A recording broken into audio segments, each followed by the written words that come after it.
Hey guys, tonight we are going to explore a simple but surprisingly deep question. What did pirates actually drink when the rum, inevitably, ran out?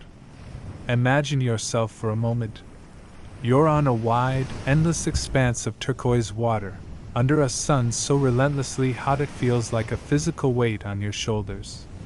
The ship hasn't moved in 3 days. There's no wind. The only sound is the gentle, maddening creak of the hull and the quiet slap of waves against wood. And you are thirsty. A deep, profound thirst that water alone can't seem to fix. This is the reality of our journey tonight, a reality where survival is far from guaranteed. In fact, let's be honest, based on historical averages, you probably won't make it through this particular story. So, before you get comfortable, take a moment to like the video and subscribe, but only if you genuinely enjoy what I do here. It's always nice to know you're out there. Go ahead and post your location and what time it is for you in the comments below. Now dim the lights, maybe turn on a fan for that soft background hum, and let's ease into tonight's journey together. The heat is the first thing you truly notice. Not just the warmth of the sun on your skin, but a deep, sticky heat that has soaked into the very timbers of the ship. It rises from the deck in shimmering waves, making the horizon wobble and dance. The pitch between the planks is soft and tacky under your bare feet. You've been becalmed for what feels like an eternity, adrift in the vast, shimmering emptiness of the Caribbean. Days blur into one another, marked only by the rising and setting of that merciless, white-hot sun. In this world of stifling boredom and anxious waiting, there is only one event that punctuates the day, one moment of collective, near-religious focus. The calling of the rum ration. It's more than just a drink. It's a ritual. It's the closest thing to a formal currency of morale on this floating, splintery microcosm of a society. It's a reward for a hard day's work, a comfort after a storm, a steeling of nerves before a raid, and a dulling agent for the endless catalog of aches, pains, and existential dread that comes with a life at sea. Historians have long documented the standard naval rations, from the British Royal Navy's rigorously measured daily tot to the more, let's call it generously distributed portions on a pirate vessel. But they still debate the desperate measures employed when those official supplies inevitably failed at sea. And tonight, that debate becomes your reality. You watch as the quartermaster, a man whose popularity is about to take a nosedive, makes his way to the last rum barrel on deck. There's a different quality to his movements today. Less swagger, more solemnity. He's not followed by the usual boisterous banter and clanking of tin cups. Instead, a quiet, watchful crowd gathers, their eyes fixed on that barrel as if it were a holy relic. You can feel the collective tension, a low hum of anxiety that vibrates through the deck planks. The quartermaster unplugs the bung, and instead of the satisfying, solid thunk of a full cask, it comes out with a hollow, almost apologetic pop. He tilts the heavy barrel, and the sound it makes is a pathetic, watery slosh. The sound of the end of an era. The sound of trouble. He begins to ladle out the portions, and it's clear the well is nearly dry. The rich, dark liquid that comes out is thick with dregs from the bottom of the barrel, a murky concentrate of what was once a glorious supply. Each man gets his share, a meager half-cup, and there are no jokes, no toasts. It's a funeral procession for the ship's spirit, both literally and figuratively. Your modern mind might compare it to the end of happy hour, but there's no Uber to call, no walking home. Home is this sun-bleached wood and fraying rope, and the bar is officially closed. You hold your small tin cup, the metal already warm in your hand. You swirl the contents, watching the thick, sugary sediment cling to the sides. This isn't just the last of the rum. It's the last of the easy times. It's the last of the illusion that you and your crew are masters of this endless ocean. From tomorrow, you'll be at its mercy in a way you haven't been before. The sun begins to dip below the horizon, painting the sky in brilliant strokes of orange and purple, a beautiful, cruel mockery of the grim mood that has settled over the ship. You lift the cup to your lips, take a slow, deliberate sip, trying to memorize the sweet, fiery burn as it travels down your throat.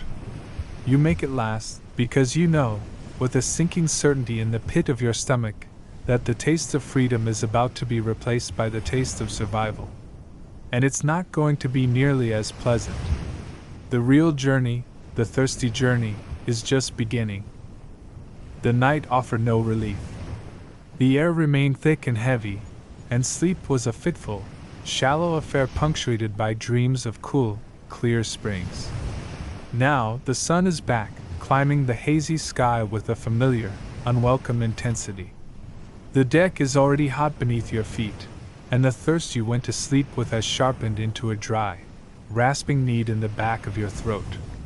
The ship gives another one of its long, lazy creaks, a groan of wood and rope that sounds like a sigh of resignation. A new routine begins today, one stripped of its single joyful ritual. There is no call for rum. Instead, the quartermaster, looking even more grim than he did yesterday, motions towards a different set of barrels, lashed securely near the mainmast. The water casks doubt there's no eager crowd this time. Men shuffle over out of grim duty, tin cups held loosely in their hands. These barrels are not the revered, almost sacred containers that held the rum. They are squat, functional, and stained with green and black mildew near their seams. They hold life, yes, but not joy.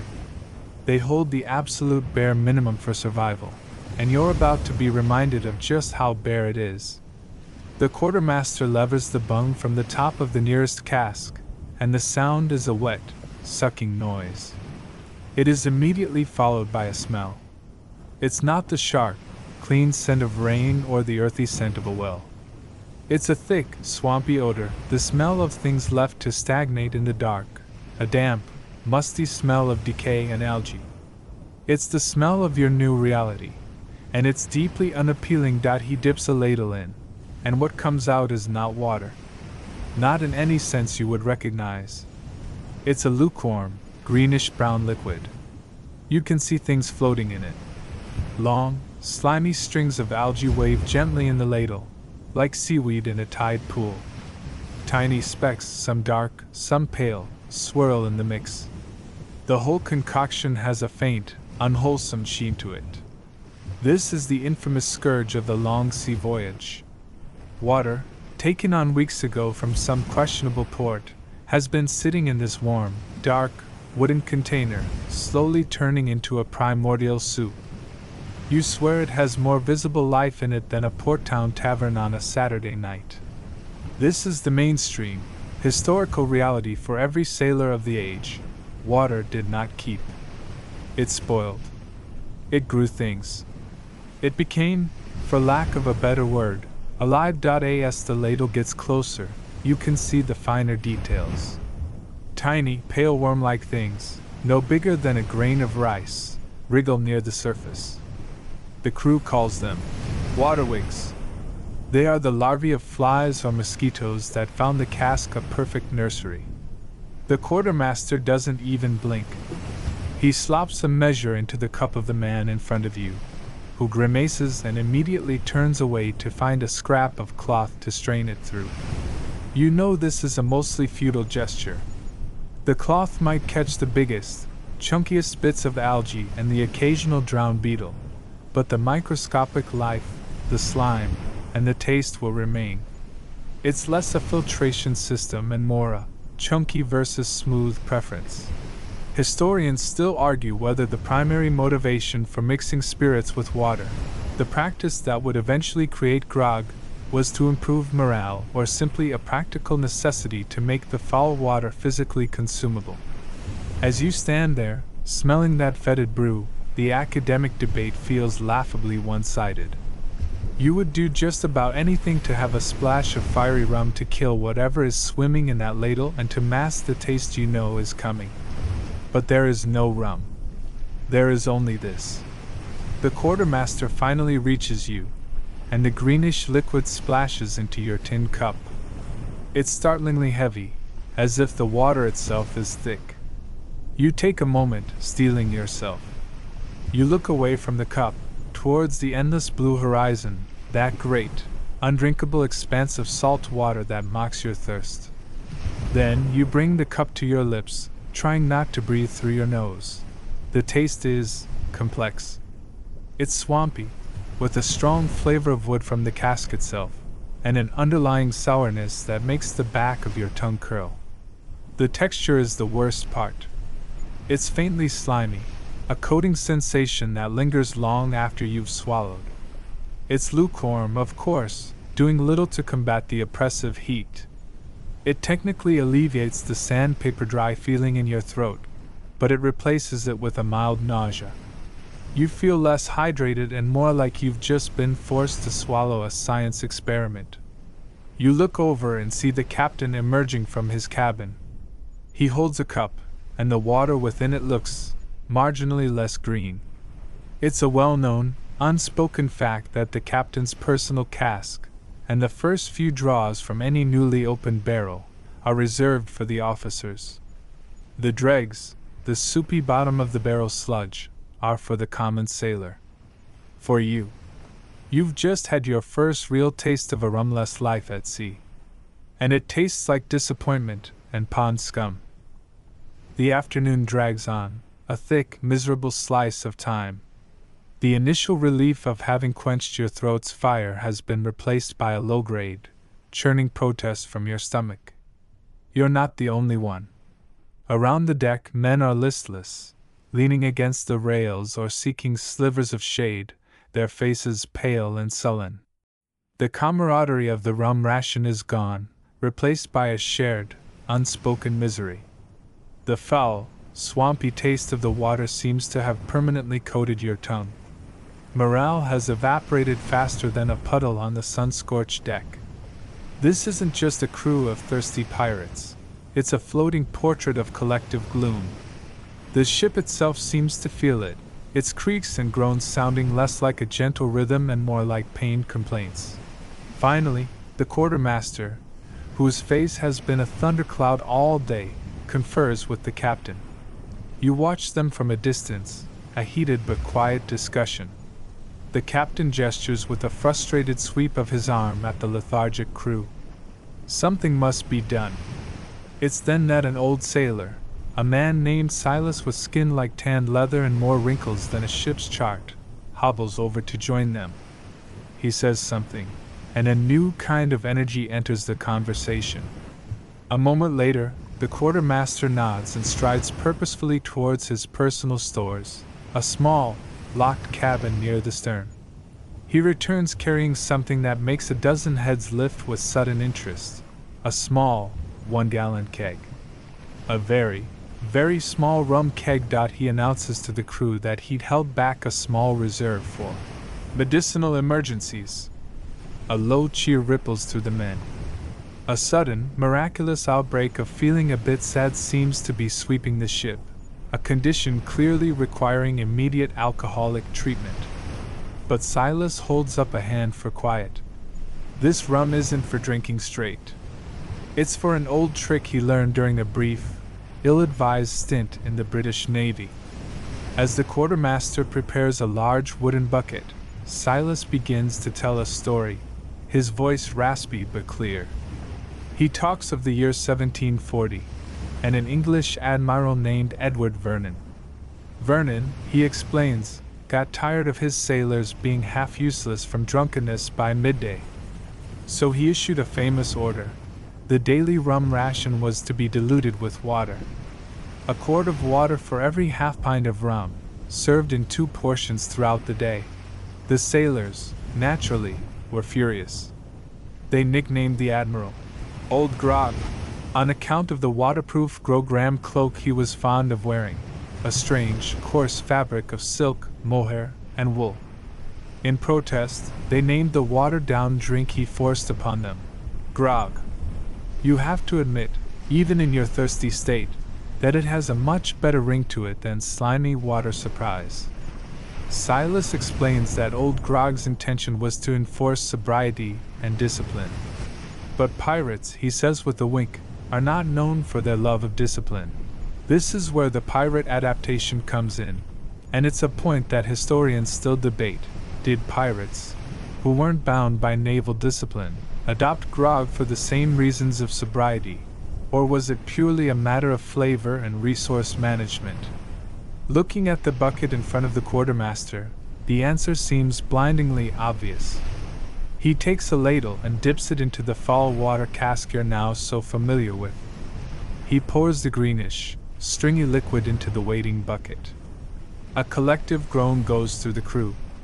Then, he uncorks the small keg of rum. The rich, sweet smell of it cuts through the stagnant air, a scent of salvation.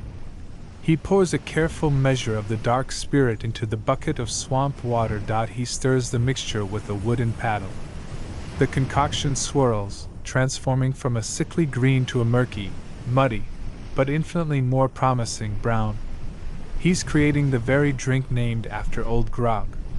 He's not doing it to keep you sober.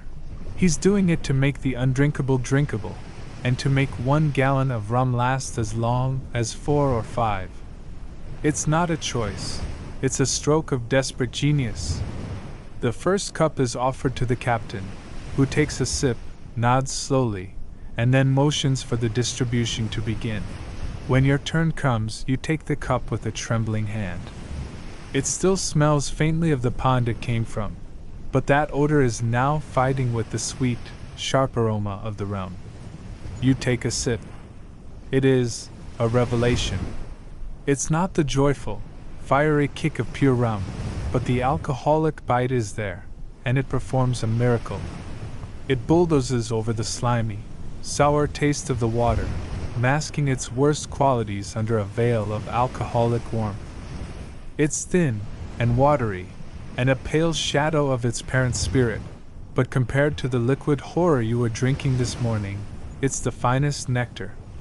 It won't win any culinary awards, but it's a solid 7 out of 10 compared to the water's rating of negative infinity. A quiet hum of conversation returns to the ship. Men are talking again, a few even managing a weak joke. The crushing weight of despair has lifted, even if just a little. This simple, diluted drink has done more for morale in 5 minutes than a fair wind could do in a day. You hold the cup, savoring the compromise. It is the taste of survival, yes, but it is also the taste of ingenuity. And for now, that is more than enough. You take another sip of the grog. The initial gratitude is now mellowing into a state of thoughtful contemplation. This drink is a clever patch, a stopgap measure. It's a testament to ingenuity, born from the marriage of foul water and precious rum. And as you swish the gritty, brownish liquid around in your cup, your mind drifts back to the beginning of this voyage. Back to a time when the ship felt full of promise, and the barrels held something else entirely. You remember the damp, chilly morning you set sail from Bristol, the gray English sky spitting a light drizzle. The ship was heavy in the water then, weighed down with provisions for a long journey. And the most plentiful of those provisions, the liquid that filled the vast majority of the casks in the hold, wasn't water or rum. It was beer. It seems strange to your modern sensibilities, the idea of setting off for months at sea on a foundation of ale, but it was common practice. In fact, for a time, the official ration in the Royal Navy was a staggering gallon of beer per man, per day. The simple reason was safety. The water sourced from the polluted rivers of major ports like London or Bristol was often teeming with invisible dangers, a vector for cholera and typhoid. Beer, on the other hand, was a product of boiling. The brewing process killed the threatening microbes, making it a far safer source of hydration than the water itself. It was also a source of calories, a liquid bread to supplement a diet that would soon become painfully monotonous. Of course, this wasn't the strong, flavorful ale you might find in a cozy tavern. Most of it was what was known as small beer. It was a weak brew, with an alcohol content so low it was barely noticeable, often made from the second or third runnings of mash from a stronger batch.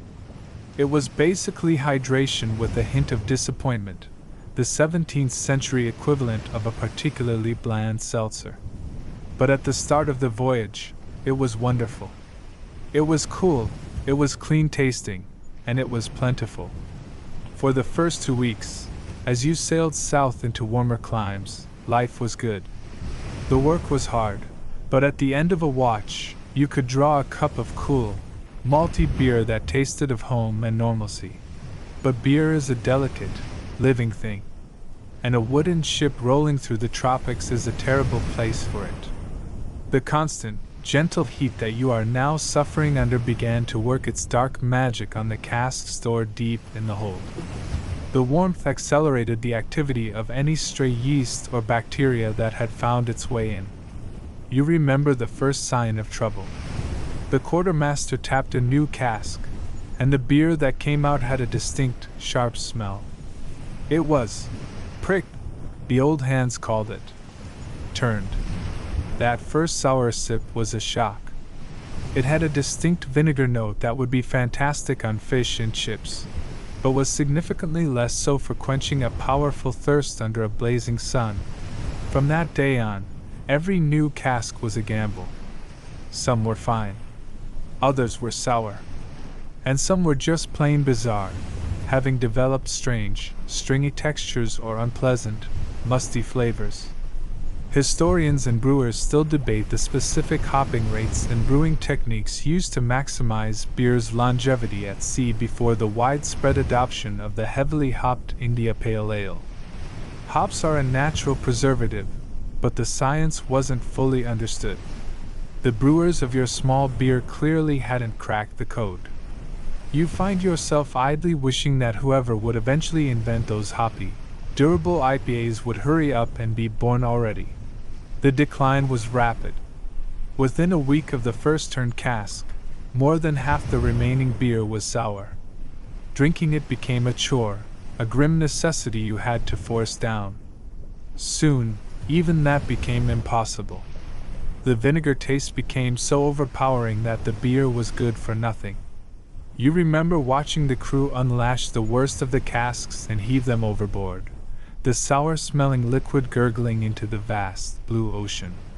It felt like a significant moment, a shedding of the last bit of European comfort, an admission that you were now fully committed to the wild, unpredictable world of the long voyage.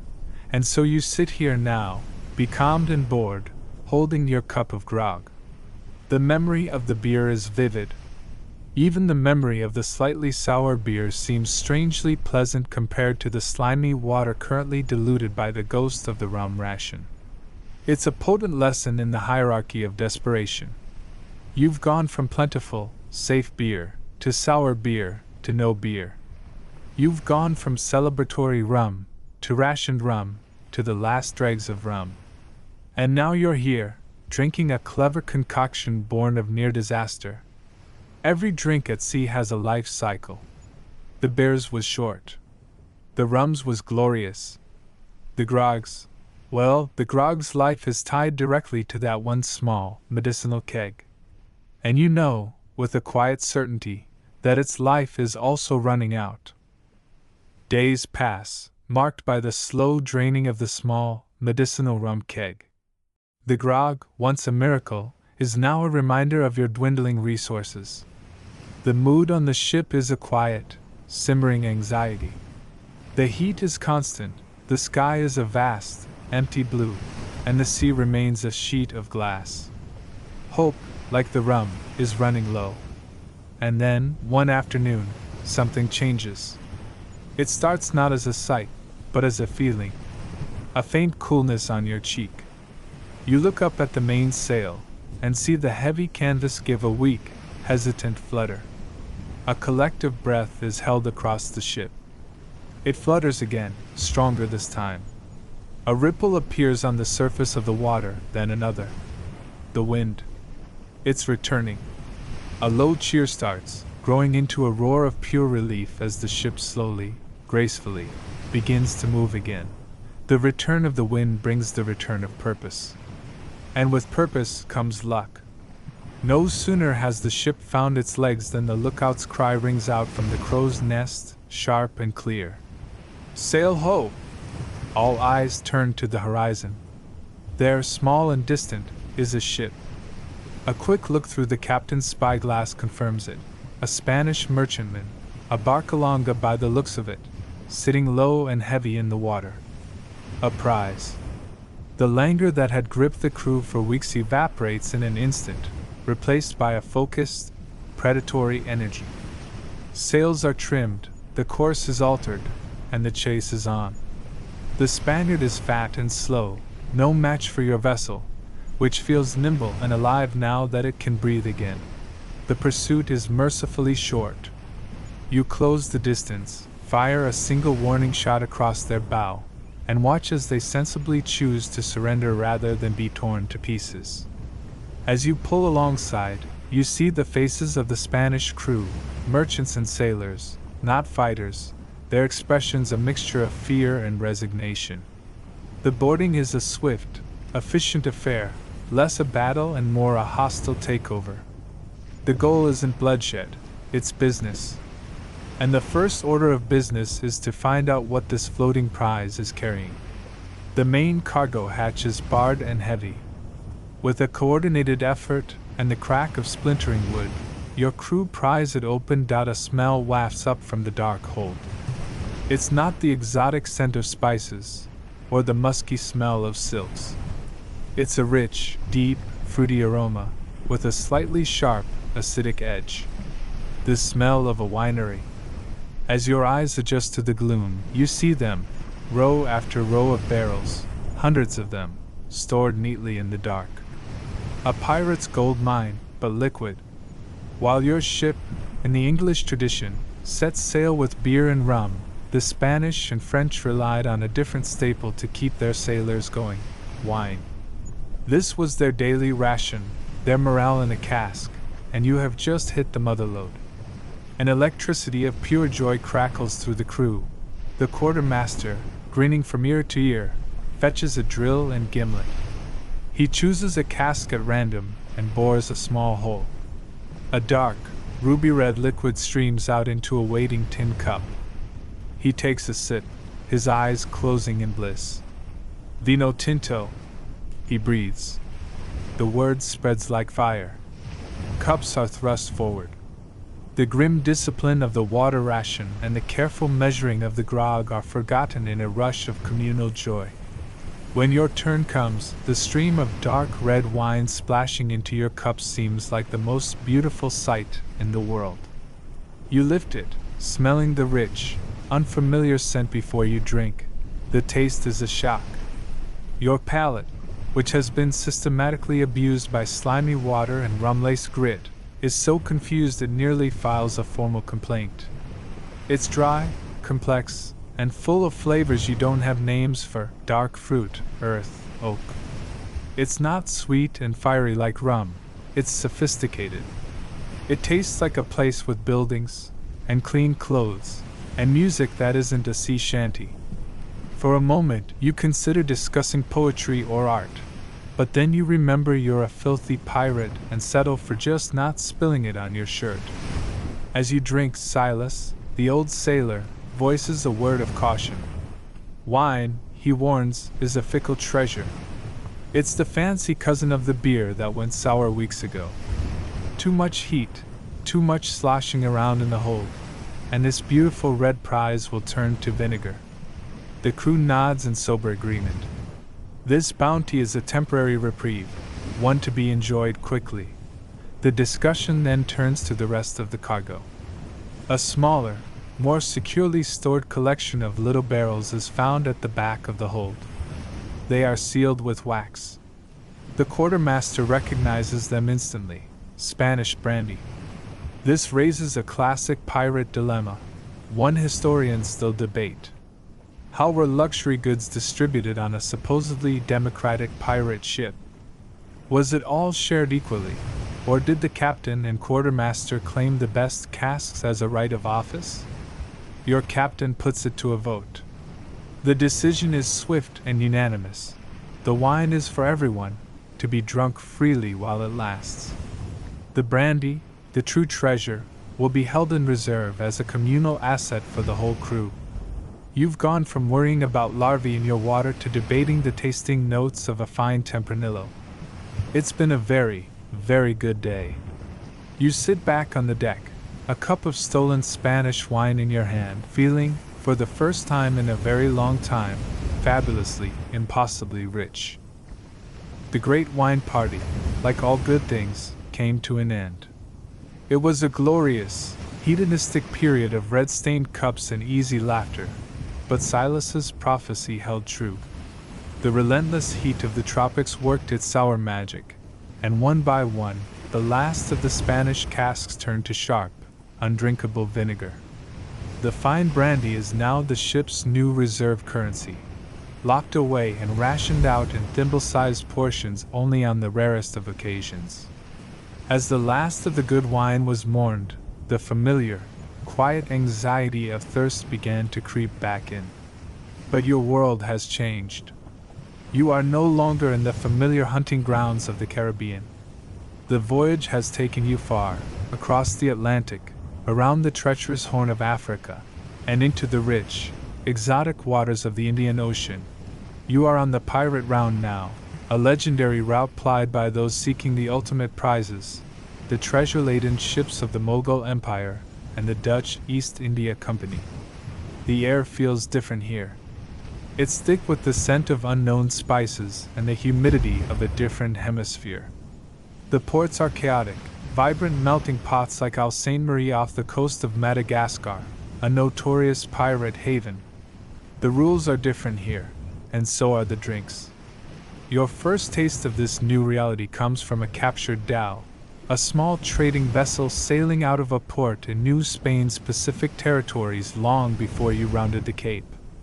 Tucked in its hold, you found not rum, but casks of a clear, vicious-looking liquid that the captured crew called aguardiente. Firewater. You remember the first sip. Rum, even in its rawest form, has a certain sugary warmth. Aguardiente had none of that. It was a raw, aggressive spirit, a direct ancestor of rum made from sugarcane, but without any of the aging or refining that mellows the taste. The burn was immediate and ferocious, a trail of fire down your throat that left your eyes watering. It had a strong, almost grassy, vegetal flavor, the taste of raw sugarcane unadorned by molasses or nuance. It felt less like you were drinking it, and more like you were gargling with an industrial cleaning product that happened to be flammable. It was brutally effective at its job, getting you intoxicated, but it was a sledgehammer of a drink, with none of the comforting charm of Caribbean rum. Now, months later, sitting in a makeshift tavern on the sands of Madagascar, you encounter the true spirit of the East, Eric. The air in the tavern is thick with smoke and 100 competing smells, but the pungent, strangely sweet and funky aroma of Eric cuts through it all. Historians still debate the exact origins and definition of Eric, as the term was used by Europeans to describe a huge variety of distilled spirits all across Asia. Some was made from sugarcane, like the famed Batavia Eric from Java. Other kinds were distilled from fermented rice. But here, in the pirate dens of the Indian Ocean, the most common form is made from the sap of coconut palm flowers. The man next to you, a pirate with a Dutch accent and a wicked-looking scar, slides a cup your way. The liquid inside is milky and pale. You take a cautious sip. The flavor is a riot. It's unlike anything you've ever tasted. There's a sweetness, but it's a strange, almost savory sweetness, followed by a powerful alcoholic kick and a lingering, funky aftertaste that reminds you faintly of overripe fruit. It has a certain character to it, a taste that suggests it was distilled by someone who was aiming for strong and accidentally hit haunted. This distinct, harsh bite comes from the crude, local distillation methods. Unlike carefully crafted spirits, These quick and dirty techniques leave in a host of impurities and oils that give the Arak its legendary kick and its reputation for producing hangovers of monumental, head-splitting proportions. You've officially moved from the wine section to the mystery liquors at the back of the shelf, the ones with dust on them for a very good reason. The sophisticated Spanish wine is now a fading, beautiful memory. Even the simple, honest grog you survived on in the Atlantic feels like a quaint drink from a simpler time. Here, in the wild East, the spirits are as untamed as the waters. Arak and Aguardiente are not drinks of comfort or contemplation. They are raw fuel for a dangerous life, valued for their potency and their availability. You take another, slightly more confident sip of the strange, palm sap spirit. It burns, but you're getting used to it. You have adapted. You are a long, long way from home, and you have learned to drink what the world provides, no matter how strange it tastes. You swirl the cloudy Arak in your cup, the pungent, funky smell filling your nostrils. It's potent, no doubt about that, but it's a brutish, unsophisticated kind of potency. You take a sip and grimace as the fiery liquid burns its way down. Across the rough-hewn table, Silas, the old, leathery pirate from your own crew, lets out a short, derisive laugh. He pushes aside his own barely touched cup. "You call this stuff a drink?" he rasps, his voice a gravelly whisper. "It's pig swill. Useful for getting the job done, I suppose, but it's not a proper drink." He leans back, his eyes getting a distant look. "This stuff," he says, gesturing vaguely at the chaos of the pirate den around you.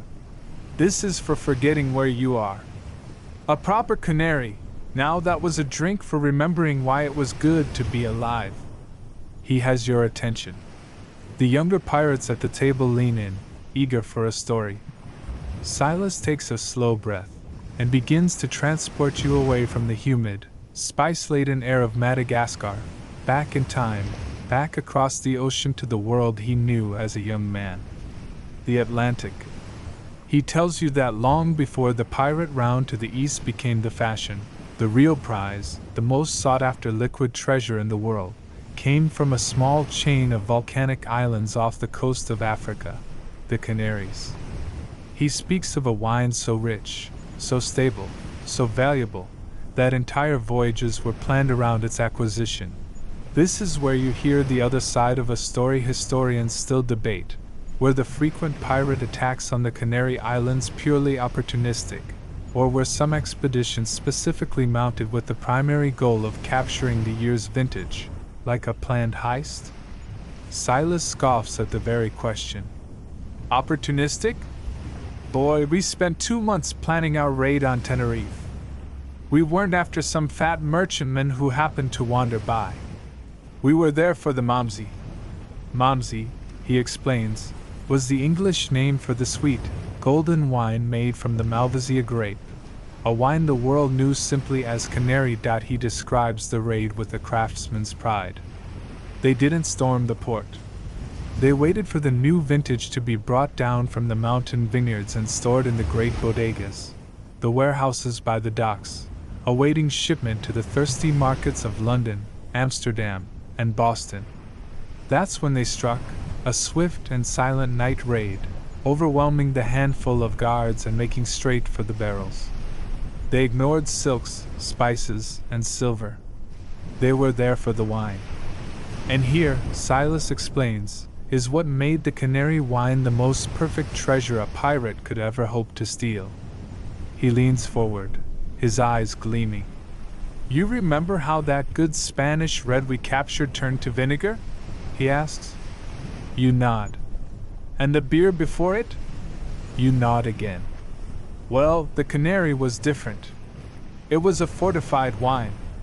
They added a bit of brandy to it. That, plus all the sugar from the grapes, made it strong. It didn't spoil." He pauses for effect. "But that's not the half of it. It was the only thing on the ship, besides maybe the ship's cat, that actually enjoyed being cooked alive in the tropics." He explains that the long, hot voyage across the Atlantic, the very thing that destroyed other drinks, actually improved the Canary wine. The heat and the constant, gentle rocking of the ship would mellow it, age it, and transform it. The wine would arrive in the Caribbean even more delicious and valuable than when it was stolen. It was a process they called cooking, and it turned a great wine into a legendary one. He describes the taste with a reverence that makes your mouth water. It wasn't dry and sharp like the Spanish red. It was a deep golden color, he says, and it clung to the side of the cup. It smelled of honey and roasted nuts and dried apricots. And the taste, he closes his eyes for a moment. It was like drinking liquid sunlight. Sweet, but not cloying. Rich, complex. It warmed you from the inside out, a deep, gentle warmth, not a harsh burn like this rubbish. He tells you they sold the casks in Port Royal for an astronomical price, enough to buy their own ship and set every man in the crew up as a man of leisure for a year. They made more from that single wine heist than most pirates made in a dozen captures. His story finishes, and the smoky, noisy reality of the Madagascar tavern comes rushing back. The spell is broken. You look down at the cloudy Eric in your cup. It suddenly seems less like a rugged pirate's drink and more like a sad punishment for not being born 50 years earlier, in a time when the greatest treasure wasn't gold, but a wine that loved the sea as much as the men who sailed it. Leaving the chaotic pirate haven of Madagascar feels like waking from a strange, noisy dream. The stories of legendary Canary wine and the harsh burn of Eric fade into memory as you return to the familiar, monotonous reality of life at sea. But the ocean is not in a cooperative mood. A vicious storm, appearing as if from nowhere, batters your ship for 3 days, blowing you far off course into an empty, unfamiliar stretch of the Indian Ocean. When the skies finally clear, you are safe, but you are lost. And your supplies, already carefully managed, are now critically low. The weeks that follow are grim. The last of the Eric you purchased in port is finished, a final, fiery memory. The water casks are dwindling at an alarming rate, and what's left is the thick, green, living water you remember with a shudder from the Atlantic. The mood on board is darker than any storm cloud. Hope is a currency in shorter supply than fresh water. The captain, his face etched with worry, makes a grim announcement. The situation is officially dire. The treasured Spanish brandy is to be unlocked, but only for the surgeon, to be used for the sick and wounded. For the healthy, there is nothing but rationed, slimy water and a growing sense of dread. It is in the depths of this despair that a new, desperate kind of creativity is born. If the world will not provide, you will have to create. The quartermaster orders a ship-wide scavenger hunt. Every man is to turn out his personal sea chest. Every corner of the hold is to be searched for anything at all, that might be transformed. The haul is pathetic. From the bottom of a barrel, the cook scrapes together a few pounds of sticky, brown sugar. One sailor produces a half-dozen shriveled, blackened bananas he'd forgotten about. Another finds 2 small, bruised pineapples, their skins soft, and their scent overwhelmingly sweet with the first hints of rot. This meager collection is brought to the ship's cook, a man usually tasked with the thankless job of boiling salted beef, who now finds himself promoted to head brewer of the SS Desperation. His process is a masterpiece of hope and ignorance. He mashes the rotting fruit into a large wooden bucket, skins and all. He adds the precious sugar, and a carefully measured portion of the least slimy water they have. He has no brewer's yeast, of course, so he simply has to pray that the wild yeasts present on the pineapple skins and floating in the air will be hungry enough to do the job. He covers the bucket with a piece of sailcloth and places it in the warmest part of the galley, a silent, bubbling offering to the gods of fermentation. It's a bold recipe, combining the contents of the ship's compost bin with a healthy dose of wishful thinking. You are now a living participant in an ongoing historical question. Historians and food scientists still debate the actual alcoholic yield and safety of these impromptu shipboard fermentations. Many suggest the results were likely little more than rotten fruit juice, providing a psychological boost at best, and a nasty case of food poisoning at worst. As you watch the cook peer anxiously at his bubbling, scummy concoction over the next few days, you feel less like a pirate and more like a lab rat. A strange, sweet but sour smell begins to fill the galley, the smell of decay and life locked in a strange, bubbly battle. After 3 days of anxious waiting, the cook, with all the solemnity of a high priest, declares the wine to be ready. He uses the term wine very generously. The rest of the crew has simply taken to calling it the stuff. He skims a thick layer of grayish scum from the surface, revealing a cloudy, yellowish, vaguely fizzy liquid below. He ladles out a small portion for the captain, who sniffs it, takes a tiny sip, and manages a weak nod. It is then distributed to the crew in small, careful measures. Your turn comes. The cup is filled with the murky liquid. It looks, to be frank, like something you'd find in a blocked drain. You close your eyes and take a sip. The taste is astonishingly bad. It's thin and sour, with an aggressive, vinegary bite and the unmistakable flavor of rotting pineapple. There's a faint fizz to it, a gassiness that speaks of a chaotic, uncontrolled fermentation. The alcoholic content is so low as to be imaginary, but it is something. It's a change. Its tasting notes are simple, a bouquet of desperation with a lingering finish of regret. And yet, as you force it down, a strange thing happens. A few men laugh at the awful taste. A weak cheer goes up for the cook. It may not contain any real alcohol, but it's 100% proof that you're not dead yet. And on a day like today, that's a reason to celebrate. You clutch your cup of putrid pineapple wine, the memory of Silas's golden canary a bitter, distant irony. You have officially reached the bottom of the barrel, and you've brewed a drink to prove it. The pineapple wine experiment, as it's now generously being called, has left a grim mark on the crew. The psychological boost lasted less than a day, replaced by stomach cramps and a profound sense of culinary despair. Morale has hit a new bottom, a dark, miserable place where even the slimy water ration feels like a welcome reprieve from the alternative. You are adrift in every sense of the word, lost, starving, and spiritless.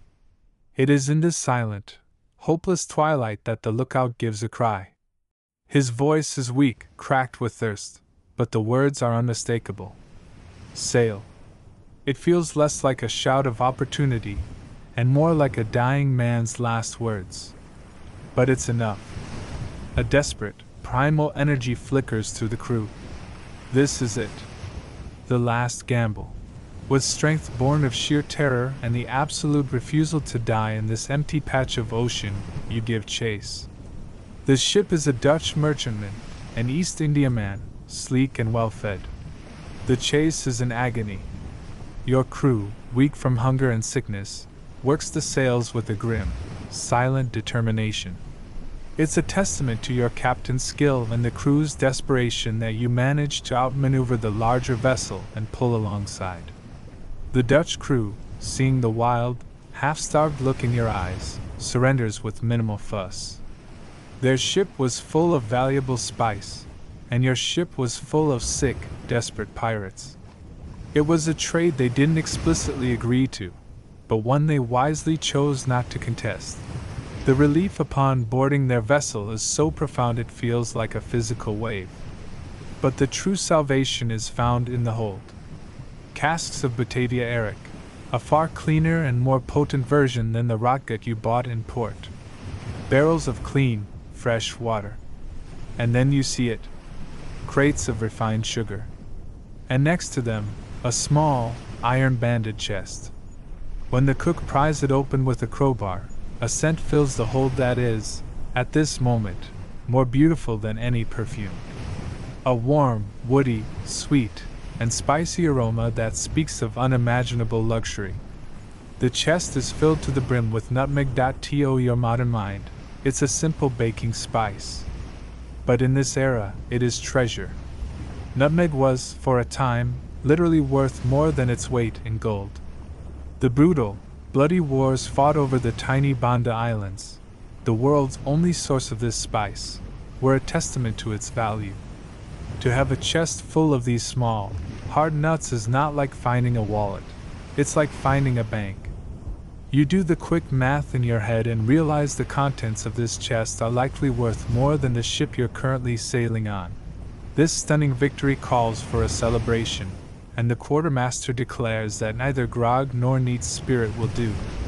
This occasion calls for a proper pirate's indulgence. It calls for Bumbo. While the Royal Navy drank its rum and water unsweetened to maintain discipline, pirates had their own, far more decadent version. The recipe is a symphony of luxury. A generous portion of the captured arrack is poured into a large bucket. Clean water is added, followed by a lavish amount of sugar, dissolving into a sweet, inviting liquid. Then comes the master stroke.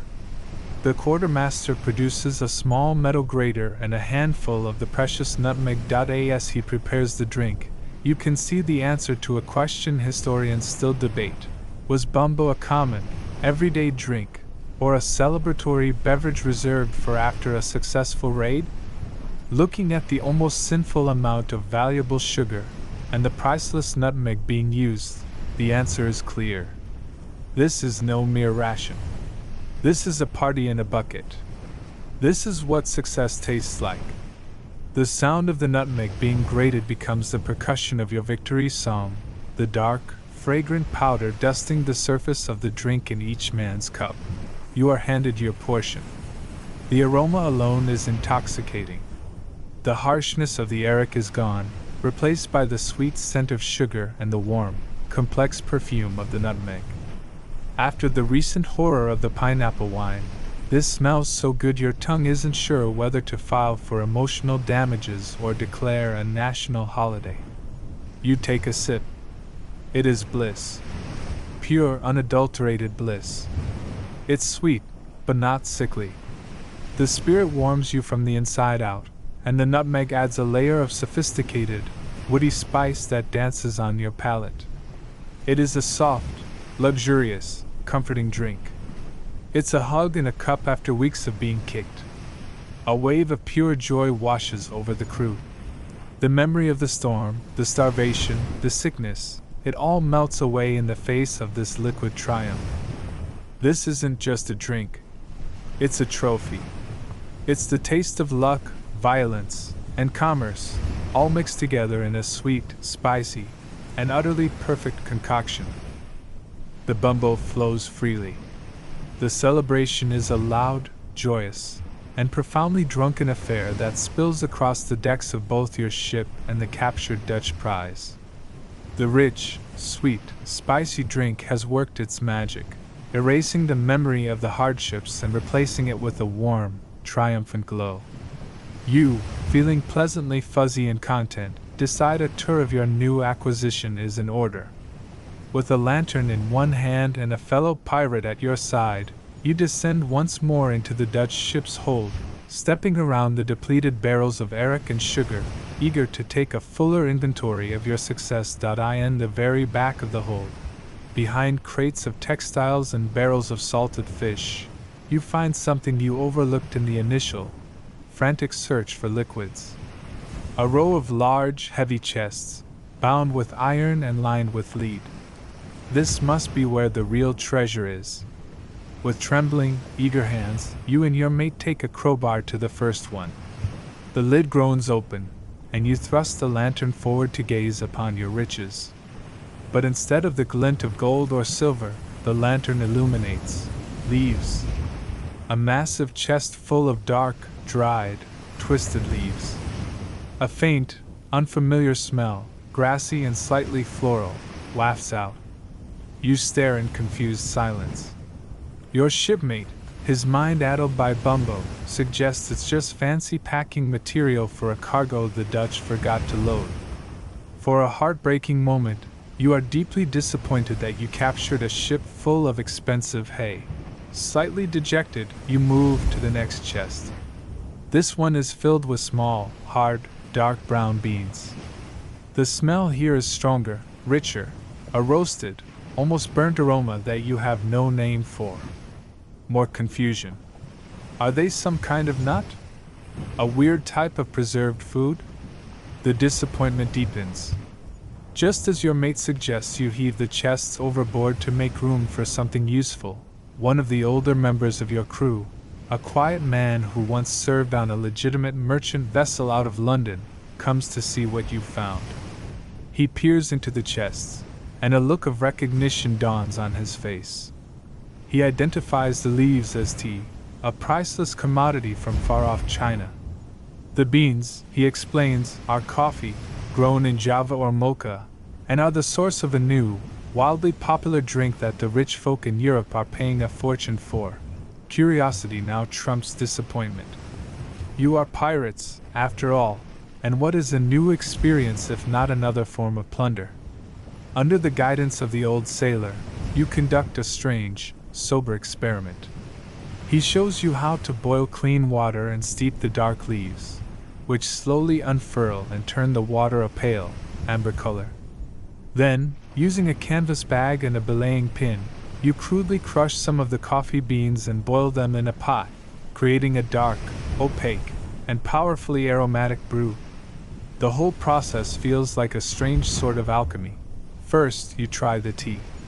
It's bitter, yes, but in a clean, astringent way. It's light, and it seems to wash away the sugary stickiness of the bumbo, clearing your head. Then you try the coffee.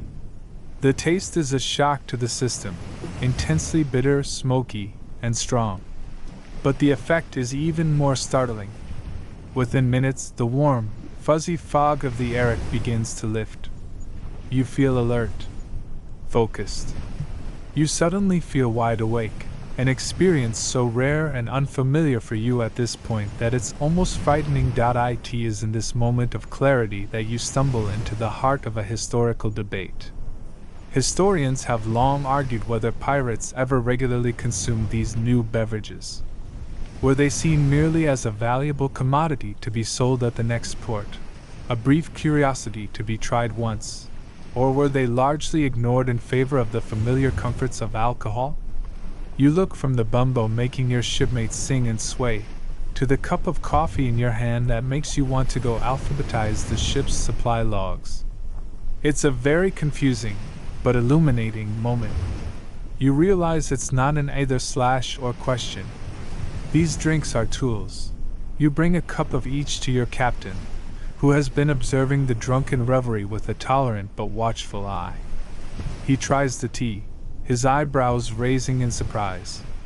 He tries the coffee and his eyes widen. He understands immediately. A lookout on the midnight watch, fighting sleep? A cup of coffee is more valuable than rum. The navigator, trying to take a precise reading from the stars? A cup of tea provides clarity, not a drunken haze. The bumbo is for the wild celebration of the capture. The tea and coffee are for ensuring there will be a next capture to celebrate. The rest of the drunken crew may scoff, but a new, valuable secret has just been introduced to the ship's leadership. It's a different kind of treasure, one measured not in its ability to help you forget, but in its power to make you think. The bumbo, the tea, and the coffee have made you rich in spirits, both alcoholic and caffeinated. But the ship itself is groaning. The long chase, the storm, and the simple passage of time have taken their toll. The hull is a shaggy, living carpet of weeds and barnacles, slowing you to a crawl, and a nagging leak below the waterline requires urgent care. The captain makes the call. You must find a secluded shore to careen the ship, a lengthy and dangerous process where you beach the vessel on its side to scrape and repair the hull. You find a perfect spot, a hidden bay fringed by dense jungle on the Caribbean coast of Panama, a place pirates have used for centuries.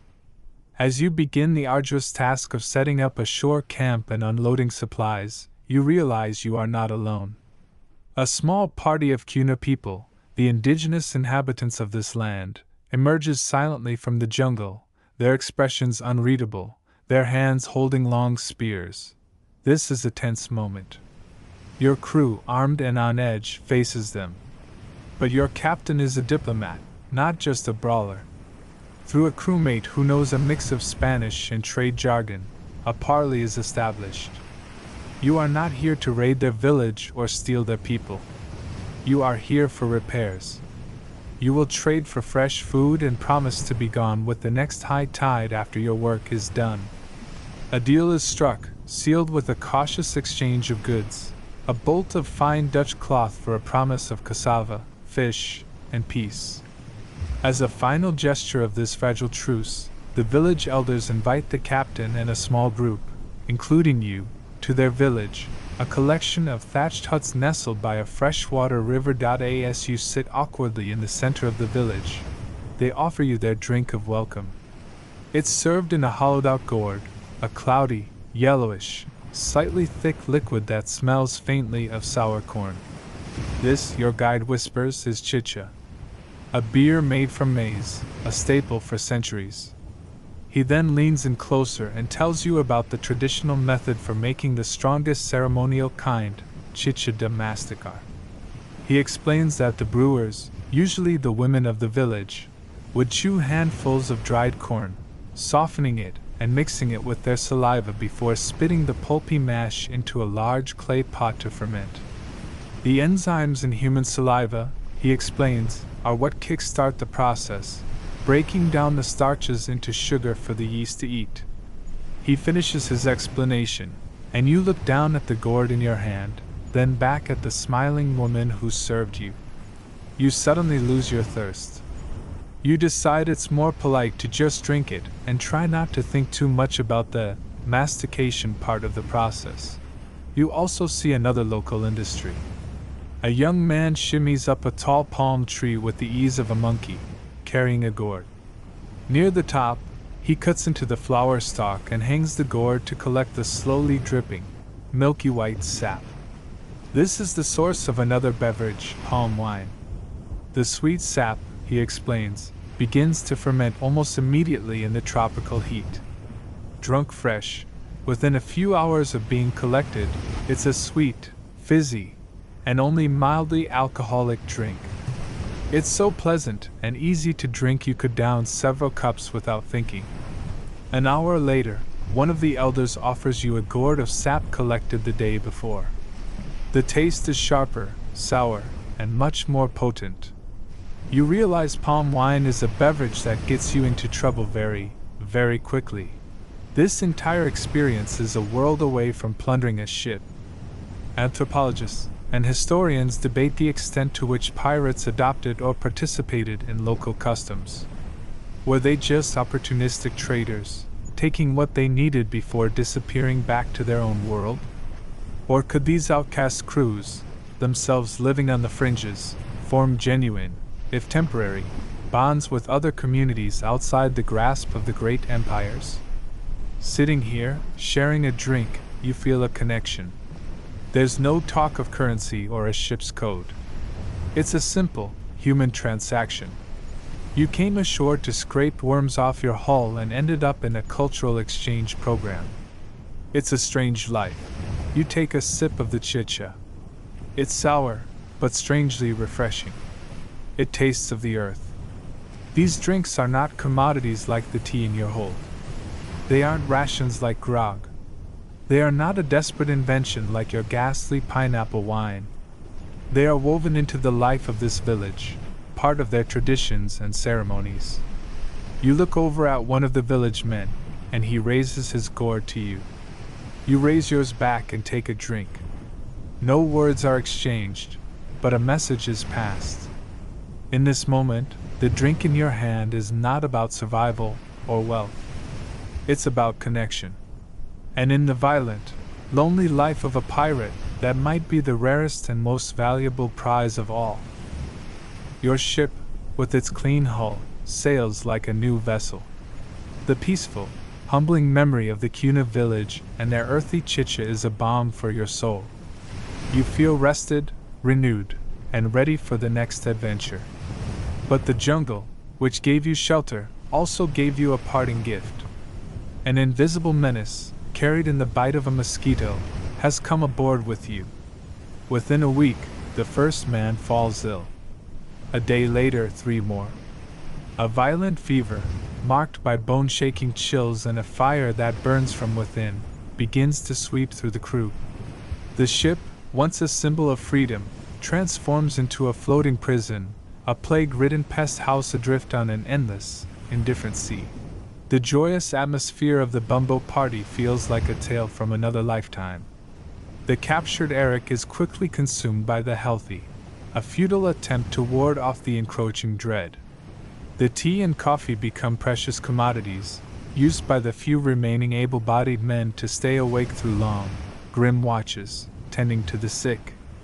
Soon, all the recreational spirits are gone. The only sounds are the creaking of the ship, the slap of the waves, and the low, pained moans of the sick and dying in their hammocks. Fear is the new captain, and death is his first mate.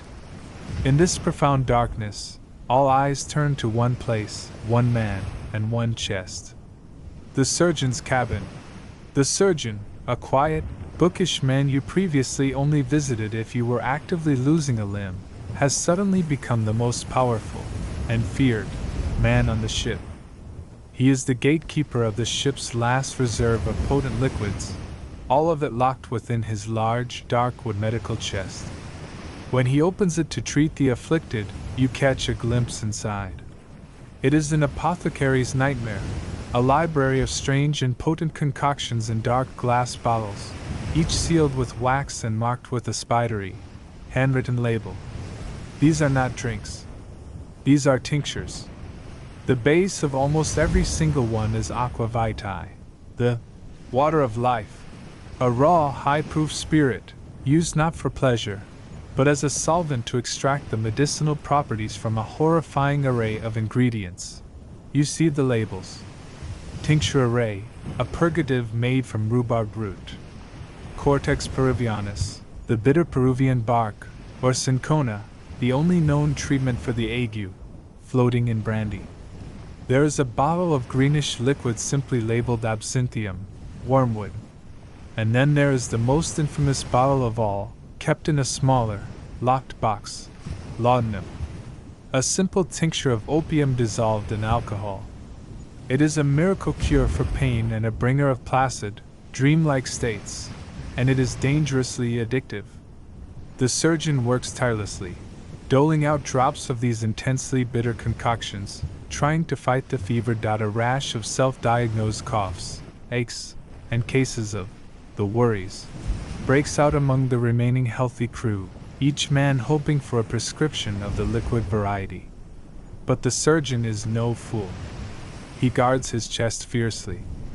This brings to life a fierce debate. Historians and pharmacologists still argue about the actual efficacy of many of these 18th century remedies, noting that the high concentration of alcohol was often the most active, and sometimes the only effective, ingredient for the patient. The surgeon insists the power lies in the rare herbs and barks. You and the other desperate, healthy men suspect that the real medicine is the high-proof spirit it's delivered in. You just want the escape. Desperation breeds contempt for rules. One night, while the surgeon is busy tending to a man in the throes of a violent delirium, your shipmate manages to jimmy the lock on the large chest. He snatches a small, unlabeled bottle of dark, syrupy liquid and retreats into the shadows, beckoning you to join him. This is it. The absolute last resort. He uncorks the bottle. The smell is atrocious, a pungent blend of alcohol, decay, and bitter herbs. With a shared look of grim determination, you both take a swig. The taste is indescribable. It's like you licked the floor of a musty cellar and then gargled with fire and bile. It's intensely, chemically bitter, with notes of dirt, roots, and regret. You shudder, nearly spitting it out, but force it down. The alcoholic burn is immense, but it's a dirty, poisoned fire. The effect is not the warm bliss of Bumbo or the sophisticated pleasure of wine. It's a dull, heavy, chemical numbness. A leaden blanket settles over your mind, mercifully muffling the sounds of suffering around you. But there is no joy in it. You have not found an escape. You have merely drugged yourself into apathy. This is the ultimate rock bottom. Not drinking slimy water to survive, not brewing rotten fruit out of hunger, but stealing a sick man's poison for a moment's oblivion. The ship sails on, a ghost ship crewed by the dead, the dying, and the numb. The foul, bitter taste of the surgeon's tincture lingers in your mouth for hours, a chemical ghost that serves as a constant reminder of your new low.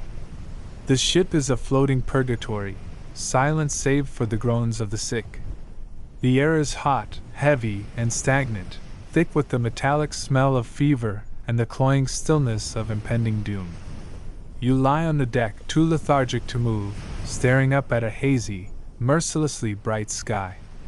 But then, in the late afternoon, the world begins to change. The oppressive heat lessens, just a fraction. A strange, dark line appears on the western horizon, thin as a pencil stroke. The air grows thick, heavy with an electric charge you can feel on your skin. A storm is coming. And for the first time in your career, you find yourself praying for it to hit. A new energy electrifies the healthy. This isn't a storm to be feared, to be fought with reefed sails and grim determination. This is a storm to be welcomed, to be harvested. The captain, his voice hoarse but clear, barks out orders. A frantic, joyful preparation begins. With a speed you haven't seen in weeks, the crew unlashes the spare canvas awnings, stretching them tight across the deck. The large, mostly empty grog bucket is scrubbed clean. Every spare cask, every pot from the galley, every container that can hold liquid is brought out and placed strategically. You are preparing to catch a miracle. The first gust of wind is a physical shock, cool and alive. It whips away the stagnant air, and for the first time in days, you can take a deep breath. Then come the first drops. They are not a gentle pitter-patter. They are huge, fat, heavy drops that land on the hot, dry deck with an audible sizzle.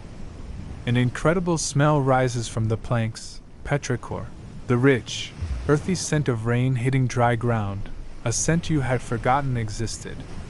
Men stop what they're doing and just inhale, their eyes closing in a shared, primal pleasure. The drizzle thickens into a torrent, a sudden, glorious downpour. What follows is not the disciplined struggle of sailors in a storm, but a scene of pure, unadulterated joy. You and the other men abandon all pretense of dignity. You tilt your heads back, mouths wide open, letting the cool, clean water splash onto your faces and directly into your mouths. The taste, it is the most profound and wonderful thing you have ever experienced. It is the taste of nothing. No salt, no slime, no algae, no bitterness, no rot. It is pure, clean, sweet, and life-giving. It is the taste of salvation. It's the first proper wash you've had in months, and you're pretty sure you can see a visible layer of dirt and despair peeling off your skin and washing into the scuppers. The rainwater collection system roars to life. The stretched sails sag with the weight of the water, funneling glistening streams into the waiting barrels. It's a chaotic and inefficient process. The wind whips sheets of rain away, and the rocking of the ship sends cascades of precious water splashing across the deck and back into the sea. You can see the truth in the debate maritime historians have about the actual efficiency of these methods. They argue that the amount of potable water collected was often less substantial than the romantic accounts suggest. But as you look at the laughing, shouting men around you, you know the historians are missing the point. The psychological yield is incalculable. This rain is a cleansing, a great washing of the world. It drums on the deck, diluting the grime and sickness, washing the evidence of your suffering overboard. It's a baptism for the ship and its crew. The fever hasn't been cured, but its oppressive, suffocating power has been broken. The very air feels lighter, cleaner, full of possibility. The squall passes as quickly as it arrived, leaving a sparkling, rain-washed world in its wake. The sky is clear, the air is cool, and on the deck sit 3 barrels, 2 pots, and 1 large bucket filled with the most precious treasure you have ever laid eyes on. The captain ladles out a celebratory ration. Not of grog or wine, but of pure, clean rainwater. You take your cup. The water is cool and perfectly clear. You drink it down, feeling it wash the last vestiges of the surgeon's poison from your mouth and hydrate your very soul. It has no flavor, no texture, no dubious life forms, no lingering aftertaste. It's absolutely perfect. 10 out of 10. Would drink again. Hope, which had been so scarce, has been utterly and completely replenished. The gift of the squall was a miracle, a true baptism that washed the ship clean and replenished your hope. For weeks, you and the crew reveled in the simple, profound luxury of clean water. The last of the fever victims recovered, their strength slowly returning, aided by the pure, life-giving liquid. But the ocean is vast, and your luck, it seems, is finite. The winds died once more, leaving you becalmed, a tiny speck in a vast, blue desert. The freshwater barrels, once a symbol of abundance, are now draining with an alarming speed. The water ration is cut, then cut again. And the thirst, your old, familiar enemy, returns. It is in the grip of this returning desperation that a young cabin boy, no more than 15 and new to the sea, voices the great, forbidden question. He looks out at the endless, shimmering expanse of water that surrounds you, his throat dry, his brow slick with sweat. "But it's right there," he says, his voice a quiet, logical croak. "Why can't we drink it?" He asks the question with such innocent logic that for a moment, you almost wonder if thousands of years of seafaring knowledge could have possibly been mistaken. Then you see the look of absolute horror on the faces of the veteran sailors. Old Silas, his face grim, puts a hand on the boy's shoulder. "Sit down, lad," he says, his voice low and serious. "You need to hear a story. You need to understand the first law of the sea." A hush falls over the nearby crew. This is not a tale of grand adventure or pirate treasure. This is a sermon. Silas tells of a time years ago, when his ship went down in a storm, and he was one of 5 men who made it to a small longboat, with only a small cask of water between them. The cask, he says, was empty by the 3rd day. "The sea," Silas whispers, his eyes fixed on the horizon. "She's a beautiful liar. She whispers sweet nothings in your ear when you're thirsty, promising relief. But her kisses are poison." He goes on to explain, in the simple, brutal terms of a survivor, the devil's bargain of drinking salt water. He describes how the salt is a poison your body must cast out. To do so, your kidneys must draw on the fresh water already inside you, making you thirstier than you were before. For every cup of seawater you drink, your body must give up more than a cup of its own life to process it. It is, he says, the cruelest joke the ocean knows. His story then focuses on one of the men in the longboat, a man named Jones. On the 5th day, Jones began to crack. He would stare at the water for hours, muttering to it. This, Silas explains, is the beginning of the sea madness.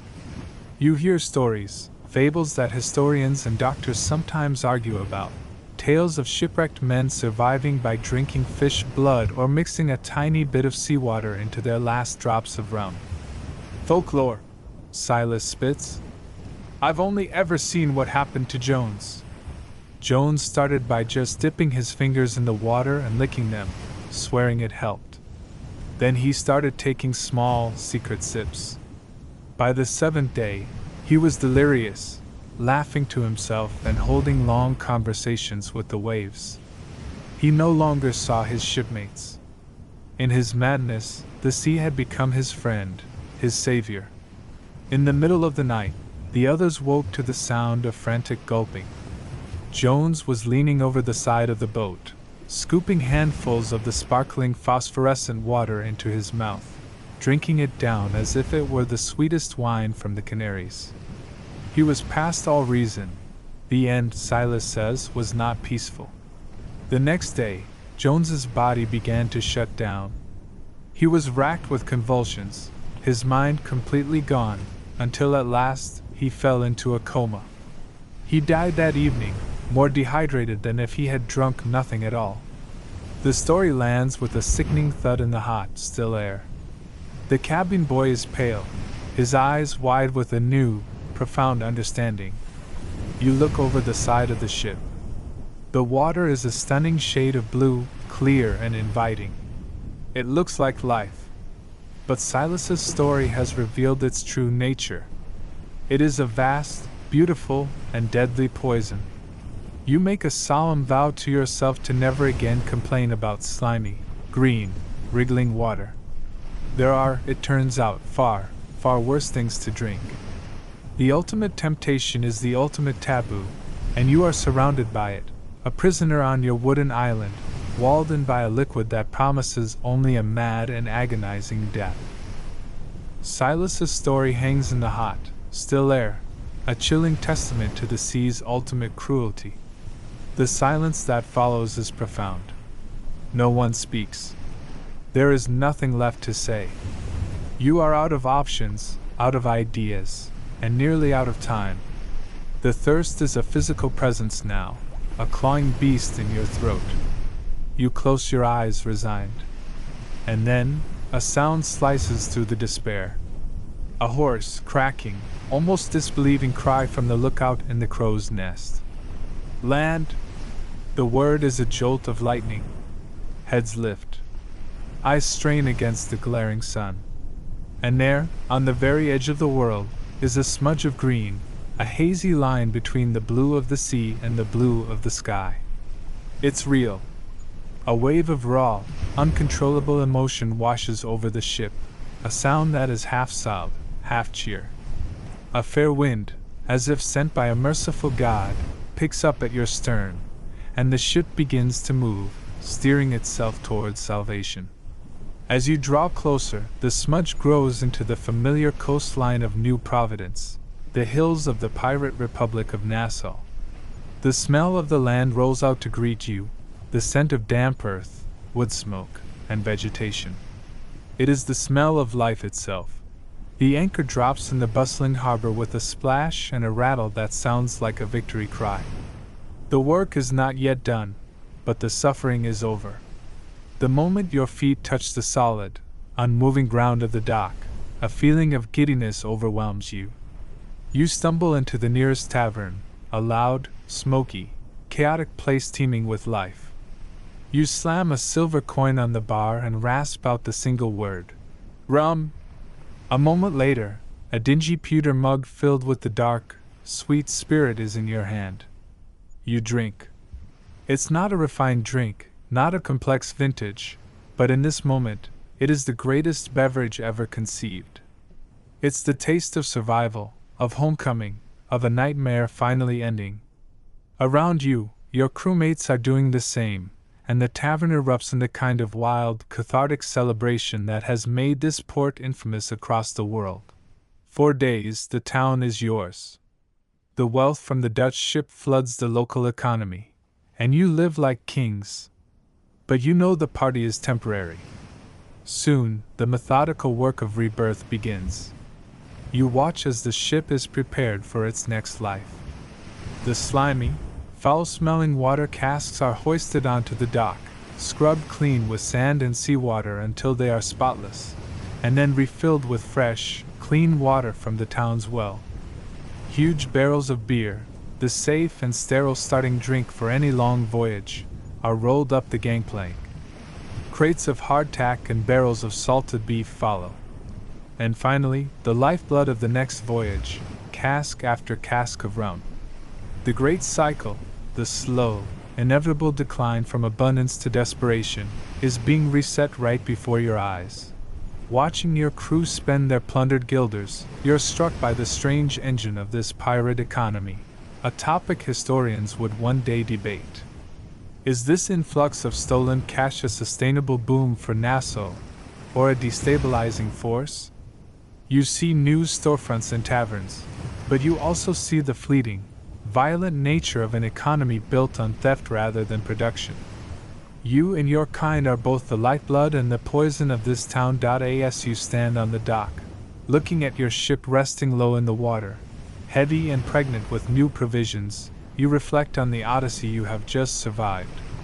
You think of the taste of each chapter, the slimy horror of the cask water, the clever compromise of grog, the shocking luxury of the Spanish wine, the harsh bite of aguardiente, and the funky strangeness of Eric. You remember the mythical taste of the canary wine from Silas's story, a stark contrast to the foul, desperate swill you brewed from rotten pineapples. You can still smell the sweet, spicy bliss of bumbo, and the surprising, sober clarity of tea and coffee. You recall the earthy, communal taste of chicha in the Cuna village, the poison bitterness of the surgeon's tinctures, the divine purity of the rainwater, and the ever-present, deadly temptation of the sea. Each liquid tells a part of the story. The captain gives the call. It's time. Your pockets are empty, but your belly is full and your spirit is restored.